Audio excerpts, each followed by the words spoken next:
Update करेंगे रावलपिंडी से, जहां पर रावलपिंडी मिंद्रा कैदी फरार केस की एफआईआर दर्ज। 7 पुलिस एहलकारों समेत मुल्जिमा नामजद मुकदम इकदाम कत्ल, पुलिस से मुजाहमत, इंसदाद दहशतगर्दी एक्ट की दफात समेत दीगर दफात के तहत भी मुकदमा दर्ज किए गए हैं। अपडेट करें रावलपिंडी मिंद्रा कैदी फरार केस की एफआईआर दर्ज, पुलिस एहलकारों समेत 7 मुल्जिमा नामजद मुकदमा इकदाम कत्ल, पुलिस से मुजाहमत, इंसदाद दहशतगर्दी एक्ट की दफात समेत दीगर दफात के तहत दर्ज है। मज़ीद तफसीलात जानेंगे नुमाइंदा 5 न्यूज़ बाबर औरंगजेब से। बाबर, आगाह कीजिएगा। जी बिल्कुल, रावलपिंडी मंदरा में कैदी फरार केस की एफआईआर सामने आ गई है। पुलिस एहलकारों समेत 7 मुल्जमान नामजद हैं। एफआईआर के मुताबिक कैदी अमाद अली को मुबैना तौर पर मनसूबाबंदी के तहत प्राइवेट गाड़ी में मुंतकिल किया गया। पुलिस ने मुल्जमान को रोकने की कोशिश की तो मुल्जमान की जानिब से फायरिंग की गई। पुलिस गाड़ी पर 2 गोलियां लगी। एक पुलिस एहलकार बुलेट प्रूफ जैकेट के बहस महफूज रहा।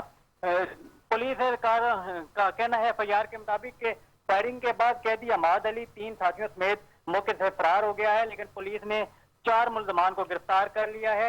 गिरफ्तार मुल्जमान में 3 पुलिस एहलकार जिनमें ASI Toqeer Hussain, head constable Mehboob Khan और कांस्टेबल कासिम बशीर शामिल है। पुलिस का कैदी के साथी दनियाल को गिरफ्तार करने और कब्जे से कलशन को बरामद करने का भी दावा है।